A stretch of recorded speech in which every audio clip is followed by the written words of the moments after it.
Welcome to AM Cars. இன்னைக்கு நம்ம 7-seater beast Tata Hexa XTA variant பார்க்க போறோம்.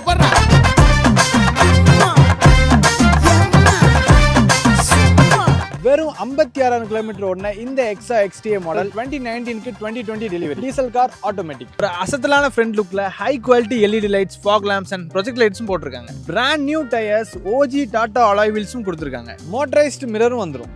இந்த ஒரு ஸ்லீக் டேஷ்போர்டில் ஆண்ட்ராய்ட் ஆட்டோ அண்ட் நேவிகேஷன் வந்துடும். அண்ட் சவுண்ட் சிஸ்டம் பற்றி குறைய சொல்ல வேணாம், JBL சவுண்ட் சிஸ்டம் போட்டிருக்காங்க. சவுண்டு சும்மா தாறு மாறா இருக்கும். உள்ள உட்காரதுக்கே செம்ம ஸ்பேசிஸா இருக்கு. And inbuilt Italian leather seat covers போட்டிருக்காங்க. அண்ட் பேக்லயுமே AC வென்ட்ஸ் வருது. அதோட கண்ட்ரோல்ஸ் எல்லாமே டாப்லேயே கொடுத்துருக்காங்க. தென் பேக்லையும் கம்ஃபர்டபுளா உட்கார ஆம்ரெஸ்ட் கொடுத்துருக்காங்க. தென் பேசஞ்சரோட சேஃப்டிக்காக 8 ஏர் பேக் கொடுத்துருக்காங்க. அண்ட் இங்கே உங்களுக்கு ஆட்டோ கிளைமேட் கூலிங் அண்ட் ஸ்டேரிங்ல cruise control and other options எல்லாமே இதுலயே வந்துடும். இது ஒரு செகண்ட் ஹேண்ட் கார்னு நினைக்காதீங்க, பிராண்ட் நியூ கண்டிஷன்ல புத்தம் புதுசா இருக்கு. இந்த லோ மைலேஜ் டீசல் ஆட்டோமேட்டிக் காரை பர்ச்சேஸ் பண்ண நினைச்சீங்கன்னா AM Carsக்கு கான்டாக்ட் பண்ணுங்க.